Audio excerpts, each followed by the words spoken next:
মুমিন, তোমার ঈমানের পরীক্ষা নেওয়া হবে। পরীক্ষার সময় যখন কাছাকাছি হয়ে যায়, যেই ওস্তাদ যেই বিষয়ে পারদর্শী, শিক্ষক ছাত্রদেরকে বলে, শোনো, ওই অধ্যায়ের এই প্রশ্নগুলো তোমরা পড়বা, দাগায় দেয়, সাজেশন দিয়া দেয়। ছাত্র ভালো মতো প্রস্তুতি নিয়ে জানি গোল্ডেন এ প্লাস পায়। আল্লাহ তাআলা বান্দার প্রতি অতি বেশি দয়ালু। এই জন্য পরীক্ষা নেওয়ার ঘোষণা দেওয়ার সাথে সাথে আল্লাহ তাআলা জানায় দিলেন, বান্দা, কোন কোন বিষয়ের পরীক্ষা তোমাদের নেওয়া হবে। পরীক্ষার বিষয়গুলো আল্লাহ তাআলা জানায় দেন।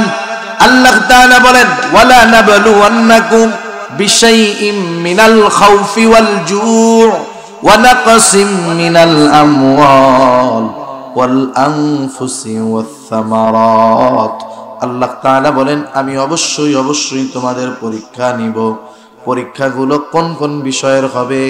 আল্লাহ তাআলা বলেন, 1 নাম্বার, পরীক্ষা নেওয়া হবে বিশাইইম মিনাল খাউফ, কিছুটা ভয় ভীতির মাধ্যমে মুমিন তোমার ঈমানের পরীক্ষা নেওয়া হবে। দুনিয়াতে যারা পরিপূর্ণ ঈমানের দাবি অনুযায়ী চলতে যায়, হাজারো বাধা বিপত্তি তাদের আছে। দুনিয়ার মধ্যে অতীতের ইতিহাস, ঈমানের উপরে যারা চলেছে, হাজারো ভয় ভীতির পরীক্ষার সম্মুখীন তাদের হওয়া লাগছে। হাজারো মুমিনের ঘটনা আমরা জানি, বলতে পারা যাবে। তারা ঈমানের পরীক্ষায় হাজারো ভয় ভীতির সম্মুখীন হওয়ার পরেও নিজেদের জীবন উৎসর্গ করে দিয়েছে, তবু তারা ঈমান ত্যাগ করে নাই, ঈমান ছাড়ে নাই। একজন সাহাবীর নাম হলো আব্দুল্লাহ ইবনে হুযাফা রাদিয়াল্লাহু তাআলা আন। হযরত ওমর রাদিয়াল্লাহু তাআলা আনহুর সময় যখন রোমদের সাথে মুসলমানদের প্রথম সরাসরি যুদ্ধ, এর আগে তাবুকের যুদ্ধে রোম সৈন্যরা মুসলমানদের বিরুদ্ধে যুদ্ধ করার জন্য আসছিল, কিন্তু নবীজির সেনাবাহিনীর মুখোমুখি হওয়ার আগে আল্লাহ তাআলা রোম সৈন্যদের অন্তরে নবীজির ভয় ঢুকায়া দিল। তারা পালায় চলে গেল, বিনা যুদ্ধে মুসলমানেরা জয়ী হয়ে গেল। কিন্তু সর্বপ্রথম রোমদের সাথে মুসলমানদের সরাসরি যুদ্ধ হয় ইসলামের দ্বিতীয় খলিফাতুল মুসলিমিন হযরত ওমর রাদিয়াল্লাহু তাআলা আনহুর সময়। রোম সম্রাট শুনেছে মুসলমানেরা সৈন্য সংখ্যায় কম, তথাপি অনেক বড় বড় সেনাবাহিনী তাদের সাথে যুদ্ধের মোকাবেলায় পারে না। গোয়েন্দা প্রধানরে পাঠায়া দিছে, তদন্ত করো। তদন্ত শেষে গোয়েন্দা রিপোর্ট আসলো, শোনেন, মুসলমানদের এই জয়ের পিছনে সংখ্যা অস্ত্র কোনো ফ্যাক্টর নয়, বরং মুসলমানদের এই জয়ের পেছনে মূল কারণ হলো তাদের ঈমান। ঈমানি পাওয়ারের কারণে তারা বড় বড় সেনাবাহিনীকে পরাজিত করে দেয়। বাদশাহ আহলে কিতাব, তার মনের মধ্যে একটু চিন্তা যে ওদের ঈমানের পরীক্ষা আমি নিব। সেনা প্রধানকে বলতেছে, ও সেনাপতি, তোমার উপরে দায়িত্ব হলো যুদ্ধের ফলাফল যা হয় হোক, তুমি কিছু জীবিত মুসলমান সৈন্য আমার কাছে ধরে আনবা, আমি একটু ওদের ঈমানের পরীক্ষা নিব। যুদ্ধ শুরু হয়ে গেল। ঘটনাক্রমে মুসলমানদের একটা দল কাফেরদের হাতে আটক। বাদশাহর আদেশ পাঠায় দেওয়া হলো রাজধানীতে। বাদশাহর কাছে খবর দেওয়া হলো, বাদশাহ নামদার, মুসলমানদের একটা দল আমাদের হাতে আটক, আপনি আদেশ করলে হাজির করা হবে। পরের দিন দরবারে বাদশাহর সামনে আটককৃত মুসলমান সৈন্যদের হাজির করা হলো। বাদশাহ এবার মুসলিম আটককৃত সৈন্যদের দিকে তাকায় বলতেছে, তোমাদের এই দলের আমিরকে, নেতাকে? যুবক একজন দাঁড়ায় গেছে, বলে, আমি হলাম এই দলের আমির, এই কাফেলার আমির। যুবক মানুষ জিজ্ঞাসা করতেছে, হে যুবক, তোমার নাম কি? যুবক বলে, আমার নাম হলো আব্দুল্লাহ ইবনে হুযাফা। যুবক মানুষ এইবার বাদশাহ আব্দুল্লাহ ইবনে হুযাফাকে কাছে ডাক দিয়া বসায়, নিজের আসনের পাশে বসায় বলে, আব্দুল্লাহ, তুমি আমার বিরুদ্ধে যুদ্ধ করতে আসছো। আব্দুল্লাহ, আমি তো শত্রুর সাথে এমন আচরণ করি না, কিন্তু তোমাকে দেখার পর তোমার প্রতি আমার আন্তরিকতা, ভালোবাসা, মহব্বত জাগ্রত হয়ে গেছে। ও আব্দুল্লাহ, আমি চাই তোমার সাথে আমার একটা ভালো সম্পর্ক হোক, মহব্বতের সম্পর্ক হোক, শত্রুতা কেটে যাক। এই জন্য আমি তোমাকে আমার পাশে আইনা বসাইলাম। আসলে তো পরীক্ষা করতেছে, ঈমানের পরীক্ষা। আব্দুল্লাহ ইবনে হুযাফাকে বাদশাহ বলে, আব্দুল্লাহ, তুমি যদি আমার সাথে ভালো একটা সম্পর্ক স্থাপন করতে চাও, আব্দুল্লাহ, একটা জিনিস তোমার আমার মধ্যে বাধা হয়ে গেল। তুমি মুসলমান, আমি খ্রিস্টান। এখন তুমি যদি আমার পছন্দের পাত্র, ভালোবাসার মানুষ হতে চাও, তোমাকে মুসলমানিত্ব ত্যাগ করে খ্রিস্ট ধর্ম গ্রহণ করতে হবে। তুমি যদি মুসলমানিত্ব ত্যাগ করে খ্রিস্টান হও, আব্দুল্লাহ, তোমার কত লাভ। এক নাম্বার, আমি তোমাকে ভালোবাসবো, আর আমার ভালোবাসার মানুষ জেলখানায় আটক থাকবে, সেটা হতে পারে না। আমি তোমাকে মুক্ত করে দিব। হয়তো তুমি চিন্তা করতেছো, তুমি ইসলাম ধর্ম ত্যাগ করার পরে তোমার মানুষদের কাছে ফিরে যাও, তাহলে তোমাকে তারা দুনিয়ায় থাকতে দিবে না, বিপদ। তোমার চিন্তার কোনো কারণ নাই, তোমার এখান থেকে যাওয়া লাগবে না। আরাম আয়েশ ভোগ বিলাসের জিন্দেগির ব্যবস্থা করা হবে। আমার ঘরে সুন্দরী যুবতী একটা কন্যা আছে, আব্দুল্লাহ, আমার এই মেয়েটাকে আমি তোমার সাথে বিবাহ দিয়ে দিব। বিবাহের দিন আমার বিশাল রোম সাম্রাজ্যের অর্ধেক আমি তোমার নামে লিখে দিব। আমার মৃত্যুর পর তুমি বাকি অর্ধেকের মালিক হয়ে যাইবা। তুমি হবা এই বিশাল রোম সাম্রাজ্যের একচ্ছত্র অধিপতি। কত সুবিশাল প্রস্তাব, কত সুবিশাল প্রস্তাব। বিনিময়ে ঈমান দিতে হবে, এত সম্পদ দিতে রাজি। সাহাবাদের কাছে দুনিয়ার মধ্যে সবচাইতে প্রিয় বস্তু ছিল ঈমান, সবচাইতে ঘৃণার বস্তু ছিল কুফর। কারণ তারা দুনিয়া ত্যাগ করে ঈমান গ্রহণ করেছে, কুফরিকে তারা ত্যাগ করেছে। সেই ঈমান কিনতে চায়, দুনিয়ার বিনিময়ে কুফরি গ্রহণ করতে বলে। আব্দুল্লাহ ইবনে হুযাফা প্রচন্ড রাগান্বিত হয়ে গেলেন। বসেছিলেন, রাগে ক্ষোভের সাথে সাথে তিনি দাঁড়ায় গেলেন। বাদশার দিকে ফিরে ঈমানি আওয়াজে বলে, এই রোমের কুকুর, তুই কি দুনিয়ার বিনিময়ে আমার ঈমান কিনতে চাস? তুই শুনে রাখ, এ তো তোর সামান্য রোম সাম্রাজ্য। তুই যদি আমাকে গোটা দুনিয়ার মালিকও বানায় দেস, আমি আব্দুল্লাহ আমার ঈমান তোর কাছে বিক্রয় করব না। এক ধমকে দরবার ঠান্ডা। বাদশা রাগে ভিতরে চলে গেছে। কত বড় সাহস! আমার প্রস্তাব আমার মুখের উপরে ফিরায় দেয়, আমাকে ধমক দেয়, ঈমানের বড়াই দেখায়। দেখা ছাড়বো কতক্ষণ থাকে ঈমানের বড়াই। বাদশা আদেশ করলো, যাও, ওকে জেলখানার মধ্যে আটকে দাও। খাবারও দিবা না, পানিও দিবা না। বাদশার আদেশ, আব্দুল্লাহ ইবনে হুযাফাকে জেলখানার মধ্যে আটকে দেওয়া হলো। খাবারও দেয় না, পানিও দেয় না। ডাক্তারকে বলে রাখছে, ডাক্তার খোঁজ খবর রাখবা, যখন দেখবা অবস্থা বড় খারাপ আমার কাছে জানাইবা। আব্দুল্লাহ ইবনে হুযাফা জেলখানায় আটক। এক সপ্তাহ পার হয়ে গেছে, খাবারও নাই, পানিও নাই। ডাক্তার দেখে আব্দুল্লাহ ইবনে হুযাফা জেলখানার মধ্যে শুয়ে আছে, বোঝা যায় না বেঁচে আছে নাকি মারা গেছে। ভেতরে ঢুইকা দেখে অবস্থা খারাপ। আব্দুল্লাহ ইবনে হুযাফাকে এই অবস্থায় দেখে ডাক্তার বাদশার কাছে গিয়ে বলে, বাদশা, আব্দুল্লাহ ইবনে হুযাফার অবস্থা ভালো না। এখন যদি খানা পানি না দেওয়া হয়, যে কোনো মুহূর্তে মারা যেতে পারে। বাদশা বলল, যাও, ওর জন্য খাবার আর পানি নিয়ে যাও। তবে খাবার নিবা শুকরের গোস্ত, পানি নিবা মদ মেশানো পানি। হালাল না হারাম? হারাম খাইলে কি হয় জানেন? সাধারণভাবে যদি কেউ হারাম খায়, উপার্জন হারাম, খাবার হারাম, অথবা দুটোই হারাম, দৈহিক শক্তি হইতে পারে খাইয়া দেয়া, কিন্তু ইমানি শক্তি জিরো। হারামখোরদের ইমানি নূর চলে যায়।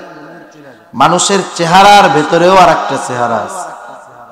দেখবেন চেহারা কালো অনেক, কিন্তু আল্লাহ ওয়ালা ওই কালো চেহারার মধ্যে কেমন জানি নূর চমকায়, ঠিক কিনা বলেন?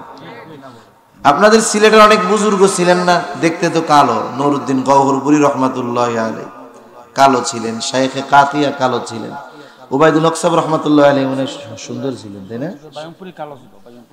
মুশাহিদ আহমদ বায়ামপুরী রহমাতুল্লাহি আলাইহি কালো ছিলেন। কিন্তু আপনারা মুরব্বীরা যারা ওনাদের দেখছেন, ওই কালো চেহারার মধ্যে একটা নূরের ঝলক থাকে, ঠিক কিনা? আর যেগুলো হারামখোর, চামড়া যত সাদা হোক, ইমানদার যদি ইমানের নজর দিয়ে ওর দিকে তাকায়, দেখবে ওই সুন্দর চেহারাটার মধ্যে কুৎসিত একটা ভাব আছে। এটা হারামের প্রভাব।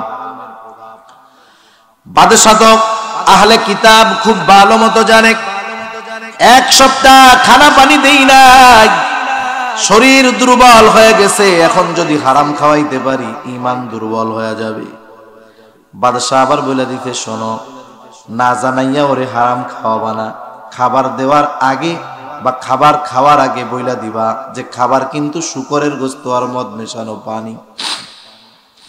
ডাক্তার গিয়ে আব্দুল্লাহ ইবনে হুযাফাকে বলতেছে, আব্দুল্লাহ, তোমার অবস্থা খারাপ, খানা পানি যদি না খাও তাইলে কিন্তু বিপদ। তবে শোনো, খাবার শুকরের গোশত, পানি হলো মদ মেশানো পানি। আব্দুল্লাহ ইবনে হুযাফা শুনতে পাইল। এইবার ডাক্তারকে বলতেছে, ডাক্তার, ওগুলো সরায় ফেল, আমার জীবনও যদি চলে যায় আমি আব্দুল্লাহ হারাম খাবার আমার ঠোঁটে লাগাবো না। আব্দুল্লাহ ইবনে হুযাফা যদিও দৈহিক দিক দিয়ে দুর্বল, কিন্তু ঈমানের দিক দিয়ে সবল। বাদশার কাছে যখন ডাক্তার গিয়ে বলে পরিস্থিতি, ওই ডাক্তারের এই কথা শুনে বাদশাহ প্রচন্ড রাগান্বিত হয়ে গেল। বলে, আগামী দিন সকাল বেলায় বড় ডেকসির মধ্যে তেল গরম করবা, বড় পাতিলের মধ্যে তেল গরম করবা। বাদশাহর আদেশ, বড় পাতিলের মধ্যে তেল গরম করা শুরু হয়ে গেল। বাদশাহ আসলেন, আদেশ করলেন, যাও আব্দুল্লাহ ইবনে হুযাফাকে হাজির করো। আব্দুল্লাহ ইবনে হুযাফা এতটা দুর্বল, এত দুর্বল, একা হাঁটতে পারে না, দুইজনের কাঁধে ভর করে আব্দুল্লাহ ইবনে হুযাফা বাদশার সামনে আসছে। আমাদের মুসলমানদের সন্তানেরা তো ইতিহাস জানে না, না জানার কারণে এই স্কুলের বইয়ের মধ্যে মুসলমানদের ইতিহাসকে বিকৃত করে পড়ানোর অপচেষ্টা করতেছে, ঠিক কিনা বলেন? মুসলমানদের ইতিহাস আমাদের জানতে হবে। যে জাতি তার অতীত জানে না, সে জাতি ভবিষ্যতে উন্নতি করতে পারে না। আগে আমাদের অতীত জানতে হবে। হাতি বহুত শক্তিশালী না? হাতি দেখছেন, দুইটা কান আছে না বড় বড়? হাতি কিন্তু জানে না যে ওর শরীর এত বড়। অন্যটা দেখে ঠিক, কিন্তু নিজেরটা কখনো দেখে না, কারণ ওর কানের কারণে ওর গোটা দেহ ও দেখতে পারে না। যার কারণে ছোট্ট একটা বাচ্চাও বিশাল হাতিরে যা কয় তাই শুনে, অর্ডার শুনে। ওই অবস্থা আমাদেরও হয়ে যাবে, যে আমাদেরকে দুর্বলেরা আমাদের উপরে চেপে বসবে, নাস্তিক মুরতাদেরা আমাদের উপরে চেপে বসবে, যদি আমরা আমাদের ইতিহাস না জানি। এখন দুনিয়াব্যাপী দেখি যে আমরা মায়ের খাই, বিষয় তো 100 বছর আগেও এরকম ছিল না। সেজন্য আমাদের যুবকদের ইতিহাস জানতে হবে। আমি আপনাদের ইতিহাস থেকে শোনাচ্ছি। ইতিহাসের অন্যতম প্রসিদ্ধ এক কিতাব আল বিদায়া ওয়ান নিহায়া, এগুলো ঘরে রাখতে হয়, মাঝে মধ্যে যুবকেরা পড়তে হয়, খালি মোবাইল টোবাইল টিপলে কাজ হবে না। আব্দুল্লাহ ইবনে হুযাফা দুজনের কাঁধে ভর করে বাদশার সামনে হাজির। বাদশাহ ফুটন্ত উত্তপ্ত তেল দেখায় আব্দুল্লাহ ইবনে হুযাফাকে বলে, আব্দুল্লাহ, আমার কথা মাইনা নাও, যেই প্রতিশ্রুতি দেওয়া হয়েছে পূর্ণ করা হবে, আর যদি কথা না মানো অবস্থান কিন্তু তেলের মধ্যে হবে। আব্দুল্লাহ ইবনে হুযাফা অবস্থার উপরে অনড়, বলে, বাদশাহ, আমি জীবন দিতে প্রস্তুত, তবু ঈমান ছাড়ব না। বাদশাহ এবার বলে, কি পরিণতি হবে তুমি জানো? আদেশ করলেন, যাও জেলখানা থেকে একজন মুসলমান কয়েদি ধরে আনো। বাদশাহর আদেশে একজন মুসলমান কয়েদি ধরে আনা হলো। বাদশাহ আদেশ করলো, ওকে তেলের মধ্যে ফেলে দাও। যখন ওই লোকটাকে তেলের মধ্যে ফেলে দেওয়া হলো, মুহূর্তের ভিতরে দেহটা ভাজা ভাজা হয়ে গেল, হাড্ডি থেকে মাংসগুলো আলাদা হয়ে গেল, শাহাদাতের অমীয় সুধা সে পান করলো। বাদশাহ আব্দুল্লাহ ইবনে হুযাফাকে বলে, আব্দুল্লাহ, তোমার পরিণতিও ওই রকম হবে যদি তুমি আমার কথা মেনে না নাও। আব্দুল্লাহ ইবনে হুযাফা ঈমানের পাওয়ার বলে জীবন দিতে প্রস্তুত, তবু ঈমান দিব না। বাদশা এবার রাগান্বিত হয়ে বলে যাও ওকেও তেলের মধ্যে ফালায় দাও। আব্দুল্লাহ ইবনে হুযাফাকে ধরে ধরে দুইজন তেলের দিকে নিয়ে যায়। এতক্ষণ সব কিছু স্বাভাবিক, এইবার আব্দুল্লাহ ইবনে হুযাফা কান্না শুরু করে দিল। বাদশা ভাবছে মরার ভয়ে কান্না করে। বাদশা আব্দুল্লাহ ইবনে হুযাফাকে বলে আব্দুল্লাহ কি ব্যাপার, কাপুরুষের মতো কান্না করো কেন? মৃত্যুর ভয় হয়, জীবনের জন্য মায়া হয়। আব্দুল্লাহ ইবনে হুযাফা বাদশার কথার জবাবে বলে না বাদশা, না না, আমি মৃত্যুর ভয়ে কান্না করি না। বাস্তবতা হলো প্রকৃত মুমিন ঈমানদার মৃত্যুকে ভয় পায় না, কারণ সে জানে মৃত্যু হলো একটা পর্দা, এপারে দুনিয়া ওপারে আল্লাহর জান্নাত। মুমিন বান্দা মৃত্যুকে ভয় পায় না। মুমিন বান্দার তাহলে ভয়টা কিসের? মুরব্বী আছে যারা জিজ্ঞাসা করবেন, এই হায়াত তো শেষের দিক, তা এখন মন কি চায়? অধিকাংশ মুরব্বীর জবাব হলো আল্লাহ জানি ঈমানের সাথে মৃত্যুটা দেয়। মরতে হবে ওইটা টেনশন না, কিন্তু ঈমান নিয়ে মরতে হবে এ ব্যাপারে চিন্তিত সে। কারণ সে জানে আমি যদি ঈমান নিয়ে মরতে পারি, এই মৃত্যু হবে তো ওপারে আমার জন্য নেয়ামতের খাজানা, আল্লাহর নেয়ামত, আমার কবরটা জান্নাতের বাগান হয়ে যাবে, ওপারে আল্লাহর জান্নাত আমার জন্য প্রস্তুত আছে। আর যদি সেই মৃত্যু ঈমানের জন্য, ইসলামের জন্য শহীদি মৃত্যু হয়, এর চাইতে সৌভাগ্যের আর কিছু হতে পারে না। আব্দুল্লাহ ইবনে হুযাফা বলে আমি মৃত্যুর ভয়ে কান্না করি না, তাইলে কান্না করো কেন? আব্দুল্লাহ ইবনে হুযাফা বলে বাদশাহ আমি কান্না করি কারণ হলো আমার আল্লাহ আমাকে একটা জীবন দিয়েছে, এক জীবন আমি একবার আল্লাহর জন্য কোরবান করতে পারবো। আমার তো মন চায় আমার আল্লাহ আমাকে শত শত জীবন দিবে, এই শত শত জীবন আমি শত শতবার আল্লাহর জন্য কোরবান করে দিব। জীবন যে একটা, একবার মরতে পারবো এই দুঃখে কান্না করতেছি, মরার ভয় না। বাদশাহ আহলে কিতাব বোধ বুদ্ধি কিছু আছে, চিন্তা করতেছে ওরে যদি এখন তেলের মধ্যে ফালায়া দেই, ও তো মারা গেল, কিন্তু হাইরা তো আর গেল না, পরাজিত হলো না তো সে। বাদশাহ এবার আব্দুল্লাহ ইবনে হুযাফাকে বলে আব্দুল্লাহ কিছুই লাগবে না, আমার একটা কথা মানো, আমি তোমাকে মুক্ত করে দিব, তুমি শুধু আরবের রীতি অনুযায়ী আমার কপালে একটা চুমা দাও। আরবদের কিছু ব্যক্তিগত রীতি আছে, সামাজিক রীতি আছে, যার সাথে মহব্বত ভালোবাসা দেখা হওয়ার পরে হাতে চুমো করে কপালে চুমো দেয়। তার মানে আমারেও যে তুমি মহব্বত করো, ভালোবাসো, কপালে চুমা দিয়ে একটু বুঝায় দাও। আব্দুল্লাহ ইবনে হুযাফা চিন্তা করতেছে তোরে চুমা দিব ঠিক, কিন্তু আমার জীবনের বিনিময় নয়।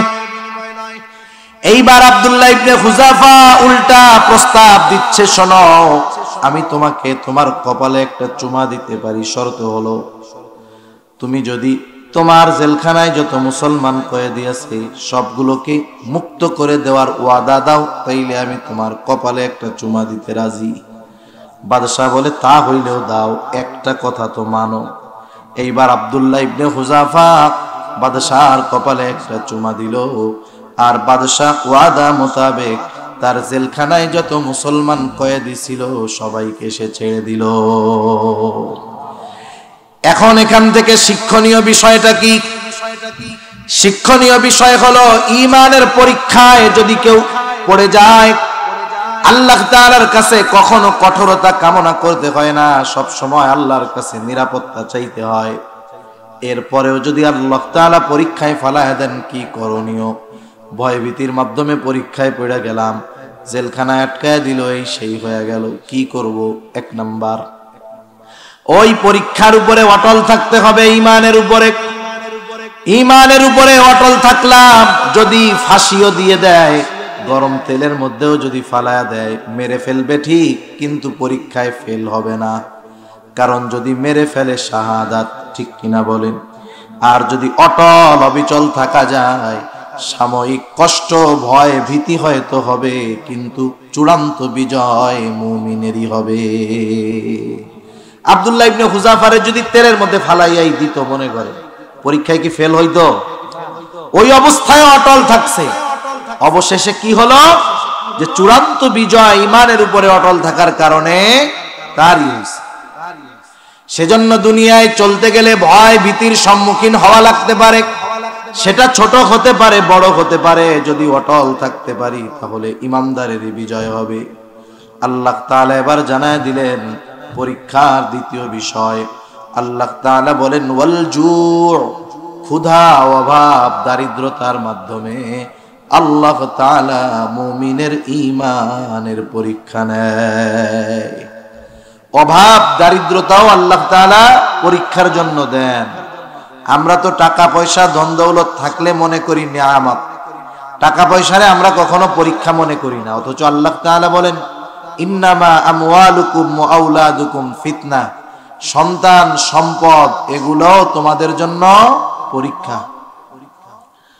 দারিদ্রতাও নিয়ামত, আবার দারিদ্রতা অনেক সময় পরীক্ষা, আবার অনেক সময় নিয়ামত। কিন্তু দারিদ্রতার পরীক্ষাটা তো কষ্টের, এজন্য এটারে আমরা নিয়ামত মনে করি না। আর সম্পদ এটা তো পাইলে ভালো লাগে, ওটারে শুধু নিয়ামত মনে করি, পরীক্ষা মনে করি না। সম্পদ নিয়ামত হয়, পরীক্ষাও হয়। দারিদ্রতা নিয়ামত হয়, পরীক্ষাও হয়। কিন্তু এই যে কষ্ট, যে এই জন্য এটারে আমরা পরীক্ষা মনে করি, এজন্য আল্লাহ তাআলা আলাদাভাবে এটার কথা উল্লেখ করছেন। আল্লাহ তাআলা বলেন ক্ষুধা, অভাব, দারিদ্রতা দিয়ে তোমাদের পরীক্ষা নেওয়া হবে। 3 নম্বরে আল্লাহ তাআলা বলেন ওয়ানাকসিম মিনাল আমওয়াল, মালের লস, মালের ক্ষতির মাধ্যমে তোমাদের পরীক্ষা নেওয়া হবে। 4 নম্বর ওয়াল আনফুস, জীবনের ক্ষতি, জানের ক্ষতির মাধ্যমে পরীক্ষা নেওয়া হবে। জানের ক্ষতির পরীক্ষা মুফাসসিরিনে কেরাম বলেন সেটা নিজের জানের ক্ষতির মাধ্যমেও হতে পারে, আপনজন প্রিয়জনের জানের ক্ষতির মাধ্যমেও হতে পারে। যেমন আমাদের নিজেদের যদি কারো অসুস্থতা হয়, জ্বর হয়, কষ্ট হয়, কি হয় না? কষ্ট হয় না জ্বর হইলে? এখন মনে করেন আপনার সন্তান, যাদের সন্তান আছে, বিবাহ শাদী করছেন, ওই জ্বর যদি আপনার সন্তানের হয়, ছোট বাচ্চা, বলেন তো নিজের হইলে যে কষ্ট লাগে, ছোট বাচ্চার যদি হয় কষ্ট আরো বেশি লাগে, যদিও নিজে অসুস্থ নয়। এজন্য আল্লাহ তাআলা মাঝে মধ্যে আপনজনকে বিপদ দিয়ে আমাদের পরীক্ষা নেয়। 5 নম্বর আল্লাহ তাআলা বলেন ওয়াস-সামারাত, ফল ফসলের ক্ষতি দিয়ে আল্লাহ রাব্বুল আলামিন মুমিনের ঈমানের পরীক্ষা নেয়। দেখা যাবে জমিনের মধ্যে অনেক সুন্দর ধান হয়েছে, পেকেও গেছে, 2 দিন পরে ধান কেটে ঘরে উঠাবে, রাতের বেলায় আকাশে মেঘ, ঝড় বৃষ্টি শুরু হয়ে গেল। আবার বৃষ্টির সাথে সাথে বাতাসের সাথে সাথে শিলও পড়ে। শিলাবৃষ্টি দেখছেন না? পাকা ফসলের উপরে, পাকা ধানের উপরে যদি শিলাবৃষ্টি হয়, ধান পাওয়া যাবে? জমিনেই তো দাফন হয়ে যাবে এটা। আল্লাহ রাব্বুল আলামিন এই বিষয়গুলো দিয়ে আমাদের পরীক্ষা নেন। সাথে সাথে আল্লাহ তাআলা তো চান না বান্দা পরীক্ষায় ফেল যাক। এই জন্য এই পরীক্ষা যখন আসবে, বিপদ যখন আসবে, কি করণীয় সেটাও আমাদেরকে বলে দিয়েছে কে? প্রথম একটা প্রশ্নের জবাব দেন আপনারা, বিপদ আপদ দিয়ে পরীক্ষা নেন কে? আরো জোরে, কে? বিপদ আপদ থেকে উদ্ধার করেন বিপদ আপদে যেহেতু দেন আল্লাহ, উদ্ধার করেন আল্লাহ। বিপদে পড়লে সাহায্য কার কাছে? আল্লাহর কাছে। অনেক মানুষ বুঝে নাই, মাজারে গিয়ে সাহায্য চায়। শাহজালাল রহমাতুল্লাহি আলাইহির কবরের ওই জায়গায় গিয়া সাহায্য চায়। অথচ একটু আগে একটা লোক, একবার আমি যখন প্রথম গেছি ওইখানে, সাথে তো মাদ্রাসা, মসজিদ, আমি নামাজ পড়লাম মসজিদে, পাশে একজন নামাজ পড়লো খুব তাড়াহুড়ো করে। এরপরে দ্রুততার সাথে ওই লোকটাই দেখলাম যে আমি নামাজ শেষ করে গিয়ে দেখলাম উনি শাহজালাল রহমাতুল্লাহি আলাইহির মাজারের ওই জায়গায় গেছে, কবরের ওই জায়গায় গেছে, যাইয়া ওই জায়গায় দোয়া করতেছে সামনে দিয়া। বলেন, একটু আগে উনি ছিলেন মসজিদে, ওইটা ছিল দোয়ার জায়গা, ওইখানেই তো আল্লাহর কাছে চাওয়ার দরকার ছিল। ওনার কথায় বোঝা যাচ্ছে যে উনি কোনো কিছু কাকতি মিনতি করতেছেন ওই কবরে যিনি আছেন তার কাছে। তাহলে বিপদ দেন কে? উদ্ধার করেন কে? সাহায্য কার কাছে চাইব? আল্লাহর কাছে। এজন্য আল্লাহ তাআলা পরীক্ষা নেন, চান না বান্দা পরীক্ষায় ফেল যাক। এই জন্য পরীক্ষায় যখন পড়বে তার জন্য কি করণীয় সেটাও আল্লাহ তাআলা বলেন। আল্লাহ তাআলা জানায় দেন, বান্দা বিপদ আপদ মুসিবতে যখন পড়বা, সাহায্যের দরকার, সাহায্য আমি আল্লাহর কাছে চাও। আল্লাহ তাআলা বলেন, ইয়া আইয়ুহাল্লাযীনা আমানুস্তাঈনু বিস-সাবরি ওয়াস-সালাহ। আল্লাহ রাব্বুল আলামিন বলেন, হে ঈমানদারেরা, ইস্তাঈনু, আমার কাছে তোমরা সাহায্য চাও, বিপদ আপদে পড়লে সাহায্য চাও। কেমনে চাইবা? আল্লাহ তাআলার কাছে সাহায্য চাওয়ার মাধ্যম হলো দুইটা। কয়টা একটু জোরে বলেন? এক নাম্বার বিস-সাবরি ওয়াস-সালাহ, এক নাম্বার ধৈর্য, দুই নাম্বার হলো নামাজ। এই দুইটা পন্থা অবলম্বন করে আমি আল্লাহর কাছে তোমরা সাহায্য চাও। এখন সবর কাকে বলে এটাও আমাদের বোঝার দরকার। বিপদ আপদ মুসিবতে পড়লাম, চুপ করে ঘরে বসে থাকবো, যা হয় হবে, এটা সবর নয়। আমি অসুস্থ হয়েছি, এটা মুসিবত। এই মুসিবত বা এই পরীক্ষা বা এই অসুস্থতা দিয়েছেন কে? আল্লাহ তাআলা আবার এই অসুস্থতায় সাহায্য চাইতে বললেন সবর আর নামাজের মাধ্যমে। সবর এখন কাকে বলে? সবর হলো আমি যখন কোনো বিপদে পড়ব, ওই বিপদ থেকে পরিত্রাণের বৈধ পন্থা অবলম্বন করব, এটা সবরের বহির্ভূত নয়। অসুস্থ হইছে, আমি নাপা ট্যাবলেট খাবো, জ্বর হইছে, এটা শরীয়তে মানা নাই। আমার করোনা থেকে বাঁচতে মন চায়, আমি মাস্ক লাগাইলাম, অসুবিধা নাই। তবে আমার বিশ্বাস হবে যে আমার ওষুধ আমার জ্বর ভালো করে না, ডাক্তার আমার অসুস্থতা ভালো করতে পারে না, মাস্ক করোনা ঠেকাতে পারে না, টিকা করোনা ঠেকাতে পারে না। এগুলো হলো আসবাব, করলাম। তবে ওই ওষুধ, মাস্ক, টিকা কাজ করবে তখন আল্লাহ তাআলার হুকুম হবে যখন। সেজন্য অসুস্থ হওয়ার পরে জ্বর হওয়ার পরে কেউ নাপা খাইলো, কেউ যদি মনে করে এই নাপাই আমার জ্বর ভালো করছে, তাহলে সমস্যা আছে। আমি অসুস্থ হইছি, নাপা খাইছি, নাপা ট্যাবলেটের কোনো ক্ষমতা নাই। এই ট্যাবলেটকে দিয়ে কাজ করাইছেন কে? উনি অর্ডার করলে না পায় জ্বর ভালো করতে পারবে, উনি না করলে না পার 14 গোষ্ঠীও জ্বর ভালো করতে পারবে।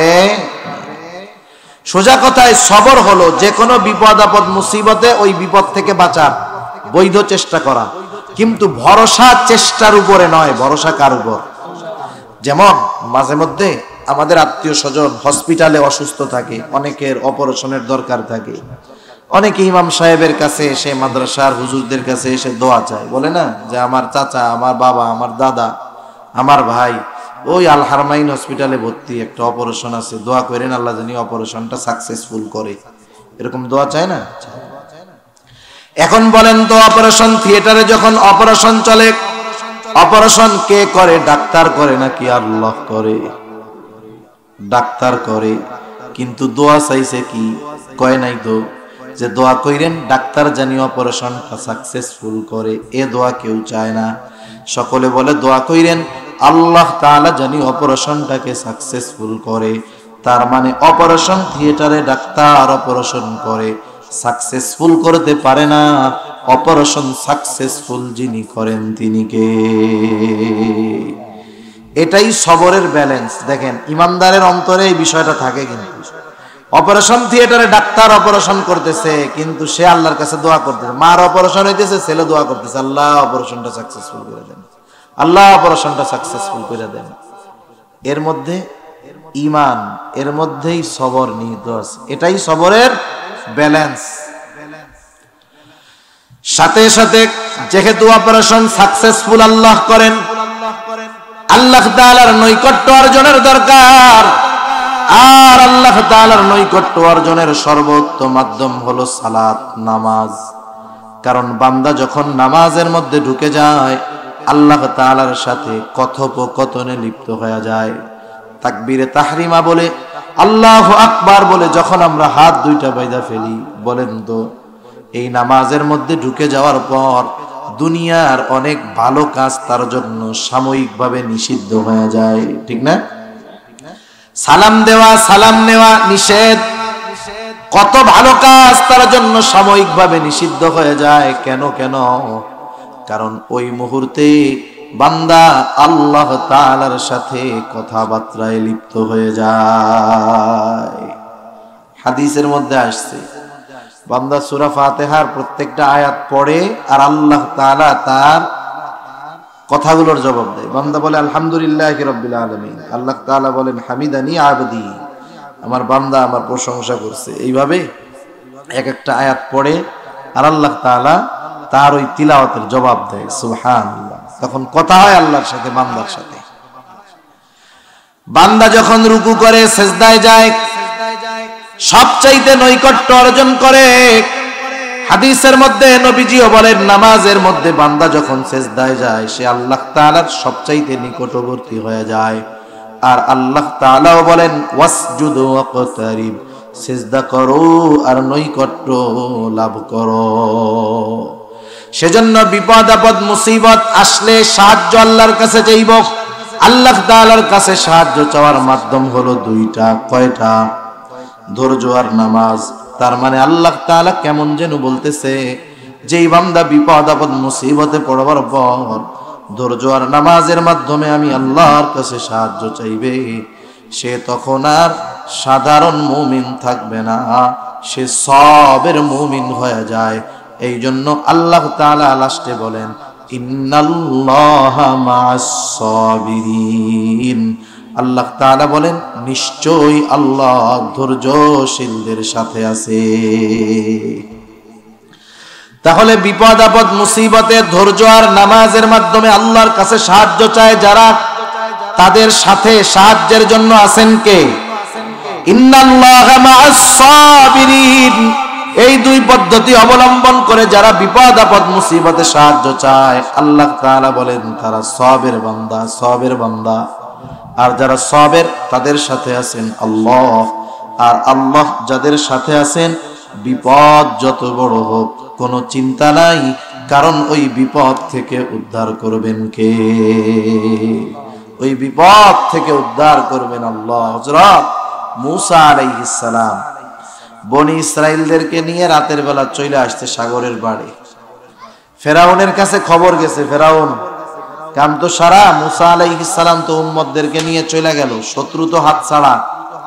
এইবার 6 লক্ষ সশস্ত্র সৈন্য নিয়ে ফেরাউন মূসা আলাইহিস সালাম এবং তার উম্মতদের পেছনে দাওয়া করছে। দিনের বেলা যখন সূর্যের আলো ফুটে উঠছে, মূসা আলাইহিস সালামের উম্মতেরা দেখতেছে যে ফেরাউন তার বাহিনী নিয়ে তাদের দিকে আসতেছে।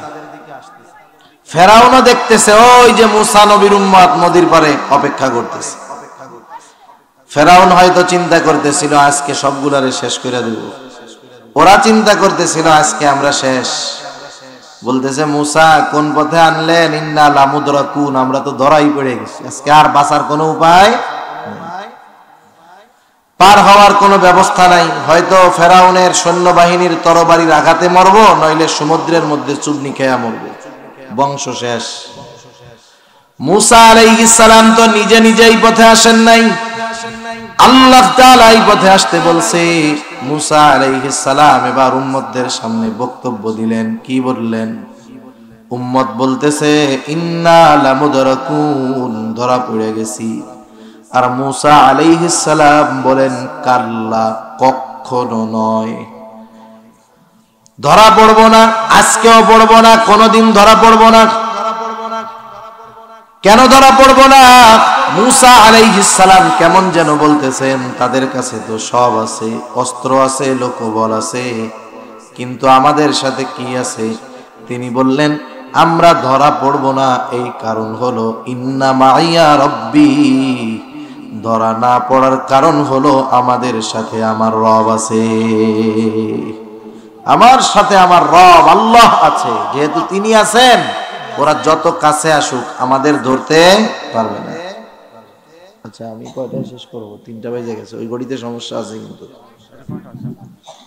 আমারটা 3টা বেজে গেছে, ওইটা ঘড়ির সমস্যা।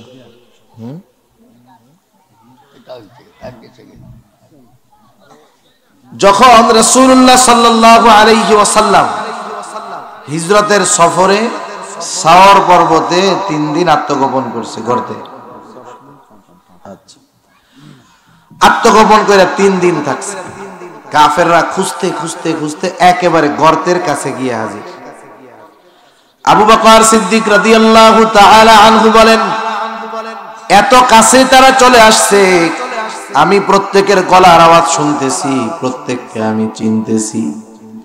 আমাদেরকে দেখার জন্য দূরে যাওয়ার দরকার নাই, আর তারা যদি তাদের নিজেদের পায়ের দিকে নজর দেয় আমাদেরকে দেখতে পারবে, এত কাছে।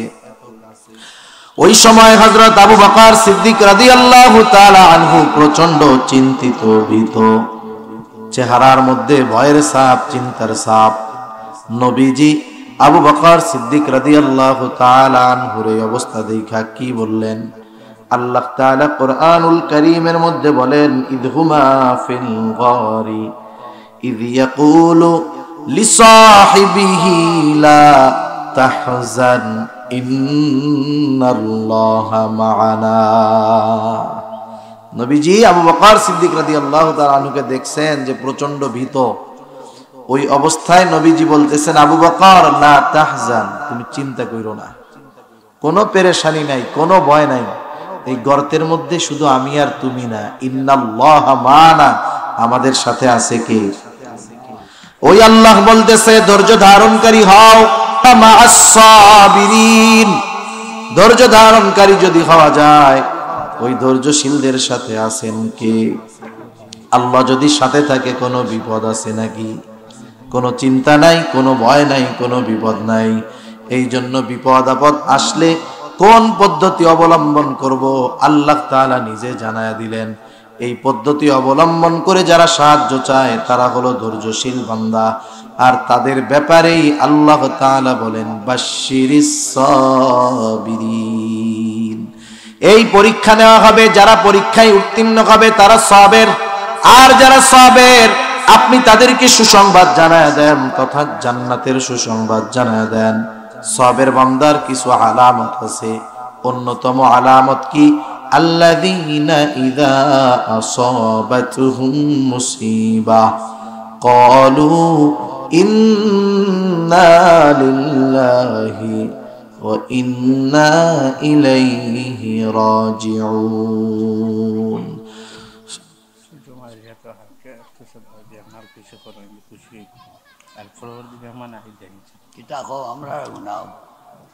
আল্লাহ রাব্বুল আলামিন বলেন, সুসংবাদ জানায় দেন ওই সমস্ত ধৈর্য ধারণকারী বান্দাদের, তাদের উপরে যখন কোনো বিপদ আপদ মুসিবত পতিত হয় তারা বলে, কি বলে? আল্লাযীনা ইযা আসাবাতহুম মুসিবাহ, তারা বলে ইন্না লিল্লাহি ওয়া ইন্না ইলাইহি রাজিউন। সাবের বান্দাদের আলামত হলো তাদের উপরে যখন বিপদ আপদ মুসিবত আসে তারা বলে ইন্না লিল্লাহি ওয়া ইন্না ইলাইহি রাজিউন। এ দোয়া মুখস্থ আছে না আমাদের সবার? তারা বলে নিশ্চয়ই আমরা আল্লাহর জন্য, তার কাছেই আমরা আবার প্রত্যাবর্তন করব। এই আয়াতের তাফসিরে সহিহ মুসলিমের একটা হাদিস আসছে, আল্লাহ রাসূল সাল্লাল্লাহু আলাইহি ওয়াসাল্লাম শিখিয়ে দিয়েছেন উম্মে সালামা রাদিয়াল্লাহু তাআলা আনহা থেকে বর্ণিত, যে আল্লাহ রাসূল সাল্লাল্লাহু আলাইহি ওয়াসাল্লাম বলেন, তোমরা যখন বিপদ আপদ মুসিবতে পতিত হবে তোমরা বলবে ইন্না লিল্লাহি ওয়া ইন্না ইলাইহি রাজিউন। এর সাথে সাথে আর একটু দোয়া নবীজি শিখিয়ে দিয়েছেন। এরপরে বলবে আল্লাহুম্মা আজুরনি ফি মুসিবাতি ওয়া আখলিফ লি খায়রাম মিনহা। তোমরা বলবে, আল্লাহ আমাকে এই বিপদ থেকে উদ্ধার করেন, বিপদের মাধ্যমে যা হারায়াছি, ওয়া আখলিফ লি খায়রাম মিনহা, আপনি আমাকে তার চাইতে উত্তমটা দান করেন। বিপদ আপদ মুসিবতে যে এই আমল করবে, বিপদের মাধ্যমে সে যা হারাবে তার চাইতে উত্তমটা ফিরাইয়া দিবেন কে? আল্লাহ।